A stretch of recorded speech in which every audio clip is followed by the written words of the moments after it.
Good morning, and everyone, and welcome to Rising. We have another amazing show for everyone today, but we look a little different. Kim, what's going on? Yeah, so there was a bit of technical difficulties at the studio in DC. I'm still fine because I've been remoting from LA, so my studio is still okay.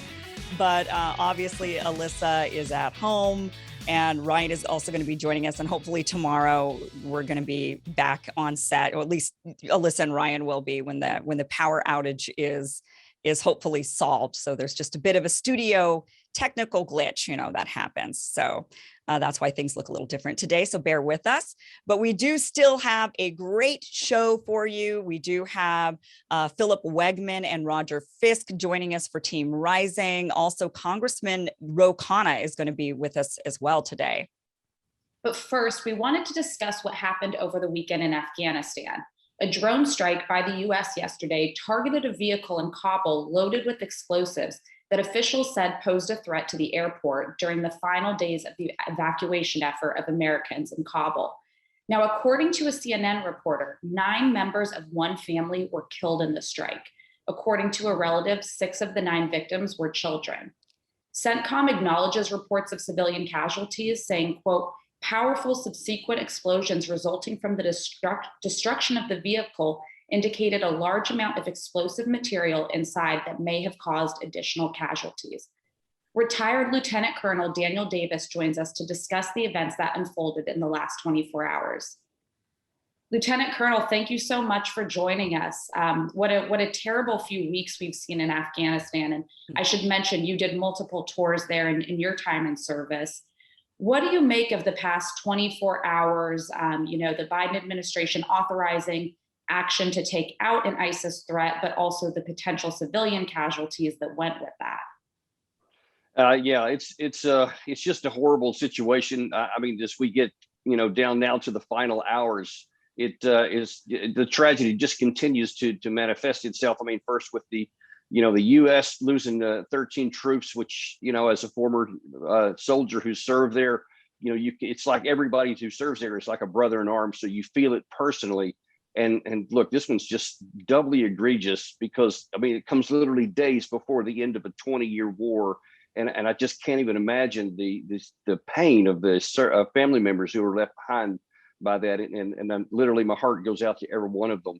But it also goes out to the Afghan people who were murdered in that same strike. And really, it just kind of underscores why it's so important for us to withdraw from this operation, because the only way that ISIS-K has any chance to attack the United States is if we're there on the ground, because they don't have the capacity to really to pose much of a threat internationally, because the second that they even think about trying to leave Afghanistan, if they can, then they run into the teeth of the strength of our anti-terrorist capabilities, and they'll be tracked and caught before they ever get out of there.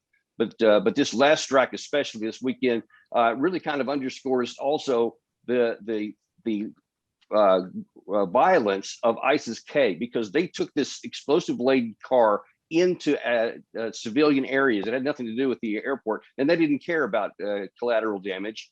And unfortunately, when you took that out, you see that it had so many explosive. Had it arrived at its location in a packed area, I mean, it could have been another hundreds of killed. Do you think that ISIS, I mean, what do you think their motivation is from your perspective in doing this? Is it just, well, we're going to get the Americans while we can, while they're still here? Or do you think they're trying to keep us there? What is your take on that?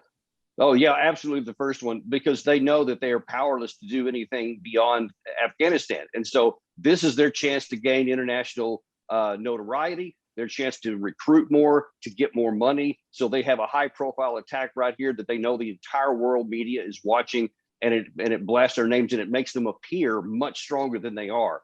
And I can't stress that enough, that there's only roughly 1,000, 2,000, depending on who's doing the counting, but that's really small in comparison to other global terrorist organizations, and their reach is very small as well. And as soon as this cameras leave and we're finally gone and nobody cares, and I think that they're also going to drift into the background, because the Taliban is going to continue to go after them relentlessly, because 28 Taliban members were killed in that same explosion, and they hate each other.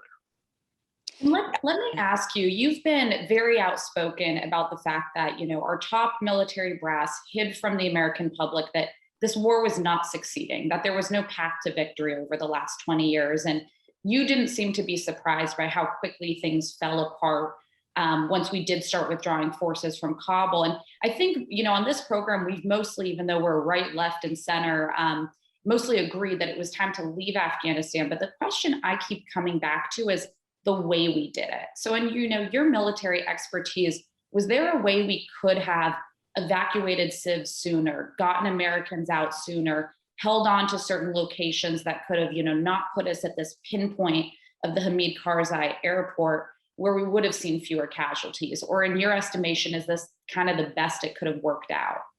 Yeah, honestly, I think it is probably the best that it could have worked out. There was no immaculate withdrawal. So any idea that if it had been planned better, it would have been good is just doesn't square with reality, because the context of the timing of events is critical to understand all this. So when this was started in April, it was to withdraw 2,500 troops, and actually only about 1,900 because 600 were going to stay to protect the embassy in Kabul. We got that started a process where we're going to slowly collapse all of our facilities and all of our bases in a sequence manner, so that the last people leave would be the ones in Kabul, and you just slowly shrink down. That made perfect sense. And if the Afghan government and military hadn't disintegrated in August, that would have been fine. That plan would have worked out okay. So when we turned over Bagram on July 2nd, that plan was still in operation and everything was still going according to schedule. It wasn't until mid to late August, about the middle of August, when all of a sudden the Afghan government and military simultaneously utterly collapsed in Mazar-e Sharif, Kandahar City, and Herat City, the three largest cities. The expectation had been that the Taliban was going to get bogged down when they started fighting cities, but instead they surrendered in mass. And now then the Taliban literally drove to Kabul in trucks without any inhibition at all. And that totally upset the process, which now went from a withdrawal of military of 2,500 to an all-out evacuation of now over 120,000. And because of all this criticism that Biden is getting because of how it was done, unfortunately, that's kind of shielding what a tremendous job the military has done to shift on the fly without a pre-plan to go from 2,500 to 120,000. And it has been magnificent how they've got that done.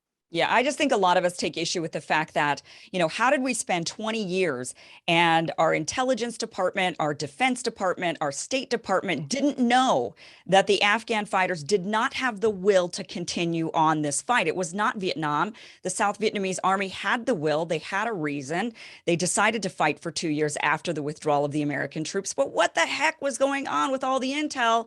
I mean, it really makes me question how sophisticated our intel actually is. If they couldn't figure out that within days the Afghan army was just going to collapse, that they were just going to strip off their uniforms and say, welcome to Kabul. Well, yeah, that's the very heart of my contention and what I've been saying for well over a decade, because I first in 2009 wrote that we should withdraw our combat forces there because it was unwinnable. In 2010, I said, hey, we either get these things fixed here or we will lose this war.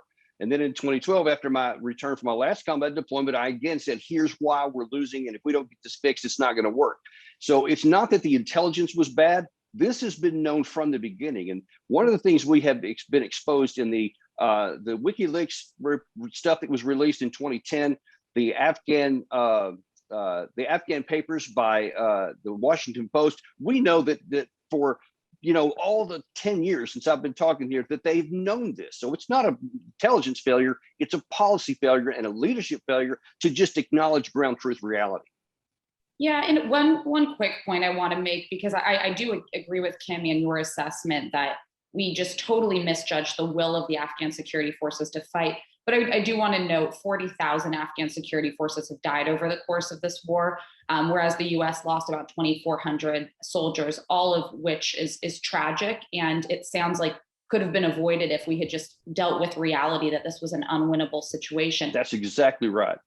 That's exactly right. And the reason why those troops did, a lot of them fought very bravely and tenaciously, but their government was so utterly corrupt, and the military hierarchy was so corrupt that the troops on the ground were abandoned. I mean, that's why they quit, because the government abandoned them. And I don't know that anybody, I'll include myself, I didn't know they were going to fall within 10 days. I genuinely thought it would be 2 or 3 months. which isn't very long either. But the fact that it happened so fast just underscores how egregious was the failure before.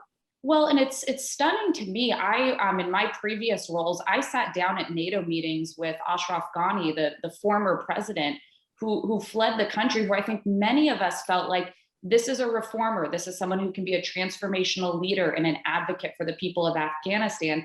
And he was on the first commercial flight out of there. Like you can't. It's hard to blame the Afghan people when their leader left them immediately.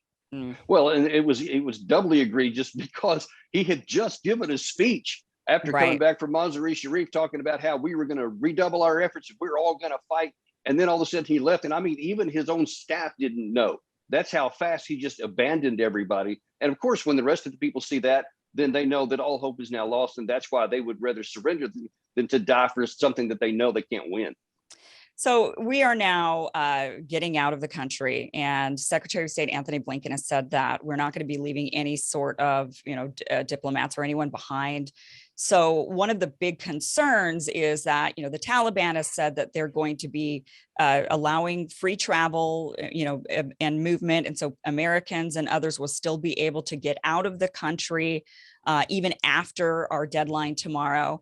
But one of the concerns is that we could end up with, potentially a terrorist with forged papers or whatnot, who gets on a U.S. bound plane because the Taliban are the ones sort of facilitating the movement, or the last Americans or the last special immigration, visa holders out of the country. So, this is one of the big concerns. I don't know. How do you think we're going to handle that? Or is that, what do we do with that particular?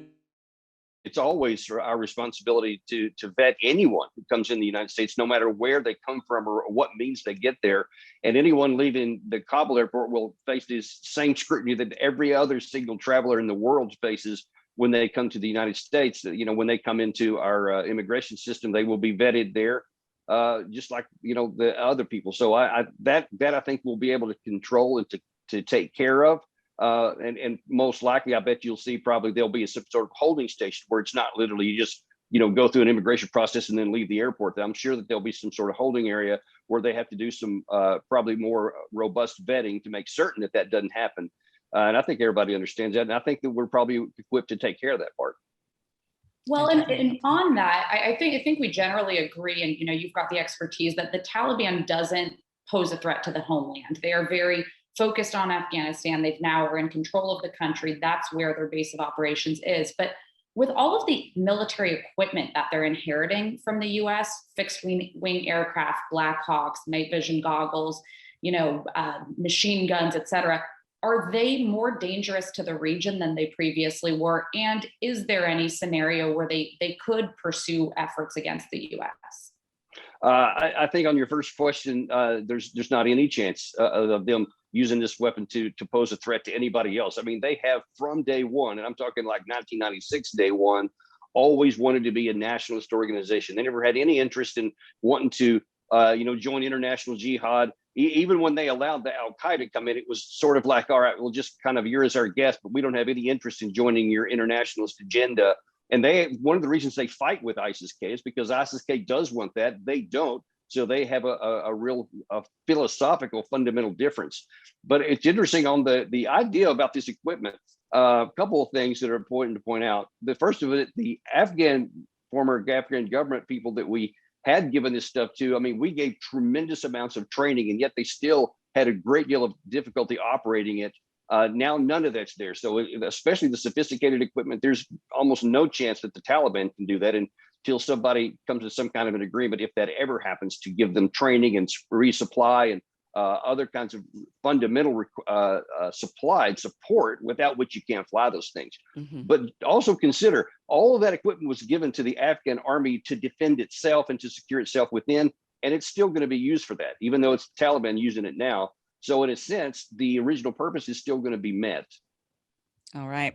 Well, Lieutenant Colonel Daniel Davis, thank you so much for joining us and giving us your insight on Afghanistan. Really harrowing times right now, but we're, I think, at the home stretch, right?